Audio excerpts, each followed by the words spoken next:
How is it possible that just a handful of people own more than billions combined?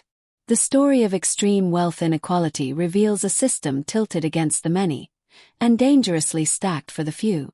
In 2010, a young man named Nick Hanauer, a billionaire entrepreneur from Seattle, stood before an audience and said something shocking.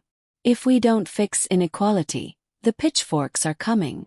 Hanauer had made his fortune investing in companies like Amazon. Yet, despite his wealth, he couldn't ignore what he was seeing around him. Wages for workers had barely moved in decades, while the richest Americans were growing richer at historic rates. The data backed him up. By the 2010s, the top 1% of Americans controlled more wealth than the entire middle class combined. Globally, the situation was even starker. Oxfam reported that just 8 men owned as much wealth as the poorest half of humanity, more than 3.5 billion people. This wasn't always the case. After World War II, booming economies and fairer tax systems allowed middle-class families to thrive. But by the late 20th century, deregulation, tax breaks for the wealthy, and the decline of unions widened the gap.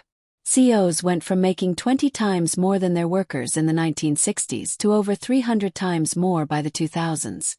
Hanauer warned that extreme inequality wasn't just unfair, it was dangerous.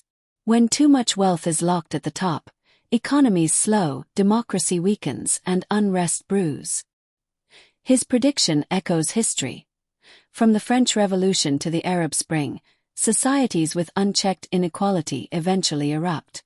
Today, conversations about wealth inequality continue to dominate politics, economics, and everyday life. The story of modern inequality isn't just about numbers. It's about a system where opportunity shrinks for the many while privilege multiplies for the few. Please subscribe, share, comment, and like for more stories like this.